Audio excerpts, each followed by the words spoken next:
चापोतेंना जो इश्यू त्यांना कुठलाच नाही. तर का 50 वेळा मी ह्या ठिकाणी त्यांना फोन केला किंवा शेअर उत्तरचे तुम्ही आमदार होता, गेले 10 वर्षाला शेअर उत्तरला एकही नगरसेवक नाही, यांना काहीच वाटत नाही. ह्या इलेक्शन मध्ये मी त्यांना किमान 50 फोन केले, अण्णा उमेदवार द्या, अण्णा उमेदवार द्या. अण्णा डुंकून देखील काँग्रेस पक्षाने बघितलं नाही. अण्णा फक्त यायचे, गर्दी झालं की खुर्चीवर बसायचे. अशाने काँग्रेस कधी वाढत नाही. आणि जे काँग्रेस सरळ चालली, चांगली चालली, त्या काँग्रेसच्या जे इमानदार आहेत तर काँग्रेस पक्षाचा अध्यक्ष काम करतो. उघड म्हणता की अध्यक्ष मॅनेज झाले. अख्ख्या शहराला आणि जिल्ह्याला माहिती आहे मी संघर्ष केलेला माणूस आहे, संघर्ष करून निवडून आलेला आहे. नरोटे कुणालाही मॅनेज होऊ शकत नाही, म्हणून यांच्या पोटामध्ये जळपाट आहे. आणि ईश्वरांना तर नैतिक अधिकार नाही. तुमच्या घरात तुम्ही एक जण भाजप, एक जण काँग्रेस, तुम्ही आम्हाला सांगा का? तुम्ही लोकसभेला नवरा बायको जाऊन तिथे बसला तर काँग्रेस सोडतो म्हणून. भाजपने तुम्हाला घेतलं नाही, तुम्ही भाजपचेच गुणगान करणारे माणसं आहे. आणि तुम्ही काय योगदान आहे तिथं? सिद्धाराम चाकोते होवार एक दिवस तुम्ही प्रचारला गेलात का? तुम्ही कुठला प्रचार केला नाही कधी काँग्रेसचं. तुम्ही ह्या महापालिका ह्याच्यामध्ये दिसलं नाही. आणि काल बघितलं त्यांची मुलाखत, त्यात आरिफभाई अजून त्यांच्या बरोबर. आरिफभाई एक महिना आपण मिळून फिरत होतो. मी काँग्रेस पक्षाचा अध्यक्ष आहे, कुठेही आपण गद्दार केलं नाही. कुठल्याही देवामध्ये कुठल्याही तुम्ही कुठेही बोला, मी त्या देवाला शिवायला तयार आहे. काँग्रेस बरोबर एकनिष्ठ. चारही पॅनलचे पॅनल ह्या ठिकाणी मी मतदान म्हणून सांगितलंय. एवढंच नाही तर माझे माणसं, माझे लोक सगळे आम्ही प्रामाणिक काँग्रेसचं काम केलेलं आहे. तर मॅनेज झालो असतो, माझ्या वहिनीला निवडून आणलो असतो, मी एकटाच आलो असतो का? मॅनेज ह्याचा हा प्रकार माझ्या रक्तामध्ये नाही आहे. जी चांगली चाललेली काँग्रेस आहे त्या काँग्रेसला कुठं तर ब्रेक लावण्याचा ह्या ठिकाणी विश्वनाथ चाकोते हरिभाईकडे प्रयत्न चालला. काँग्रेस वाढवण्याकरता काय केलं पाहिजे, विचार मंथन केलं. बघा, पूर्ण विधानसभेला काँग्रेस ह्या ठिकाणी बॅकफूट आहे महाराष्ट्रामध्ये. आता महानगरपालिकेला देखील महाराष्ट्रामध्ये काँग्रेस बॅकफूट आहे. एवढं नाही, सोलापूर शहरामध्ये तुम्ही बघता गेलं असं 21 शिवसेना होते उद्धव साहेबांची, ते बॅकफूट आहेत. आडम मास्तर 4 होते, ते बॅकफूट आहेत. राष्ट्रवादीचे नगरसेवक ते बॅकफूट आहेत. मग तलाठी कारणीभूत मीच आहे का? कुठलाच बाकीचा पक्ष या ठिकाणी खातं खोलू शकला नाही, ते देखील माझंच काम आहे का?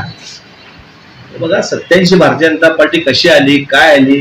लोक आमचे एवढे स्ट्रॉंग पॅनल होते, रियाज गोविंदेकरी, आमचे टेकाळे, ते लोक म्हणतात मतदान कुठे गेलं. विधानसभेला मी जेव्हा पडलो तेव्हा सांगत होतं की ह्या ठिकाणी मशिदीमध्ये घोळ आहे. आज देखील तुम्हाला दावा करतो, सांगतो की जे पडले लोक आहेत, आज काकासारखा माणूस पडला, आनंददादासारखे माणसं पडले, आमचे रियाजभाई पडले. हे लोक म्हणतात तो मतदान आमचं गेलं कुठं? तुम्ही ते सोडता आणि जे काम चांगलं करतंय, जे प्रामाणिक आहे अशा माणसाला मॅनेज झालं म्हणता. विश्वनाथांना कुठं मॅनेज झालं फक्त दाखवा मला. जे काय ते इमानी एकदारी काँग्रेस पक्षाचं काम केलंय. तसं असेल तर मी राजीनामा देतो, नसेल तर तुम्ही दोघे राजीनामा द्या. मी कुठं मॅनेज झालो फक्त मी दाखवा मला. 10 दिवस द्यायला तयार आहे, पुरावे दाखवा.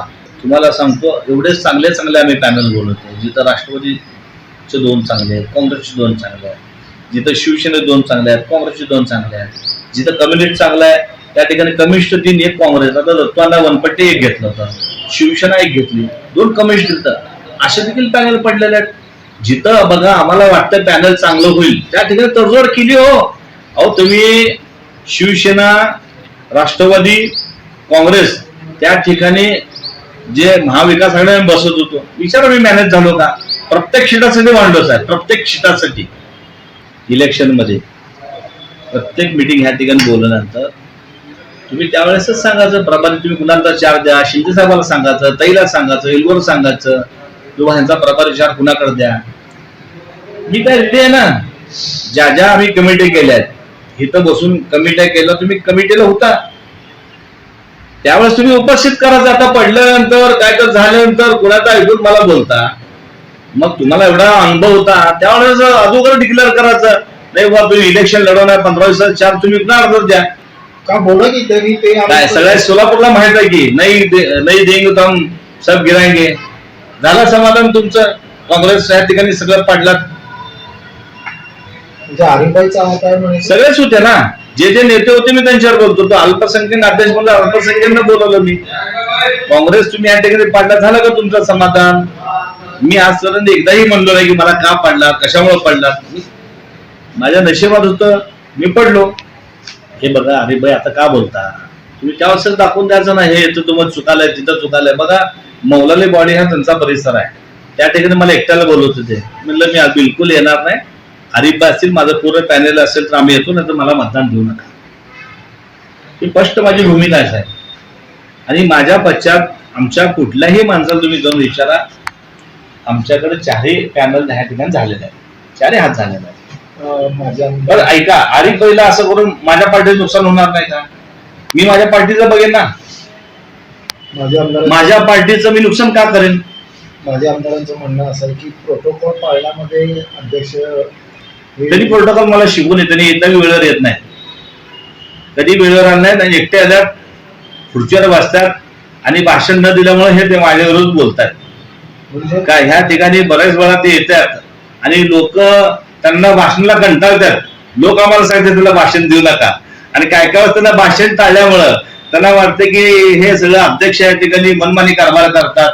त्यामुळे हे असं काहीतरी ह्यांचं चाललंय, ह्यांचं ह्या ठिकाणी चालत नाही, हे सगळं बंद पडलेलं आहे लोकांचं या. आणि तुम्ही बघा आता ह्याच्या पुढं जर पक्ष विरोधाने काय करत असेल तर ह्यांना पक्षातनं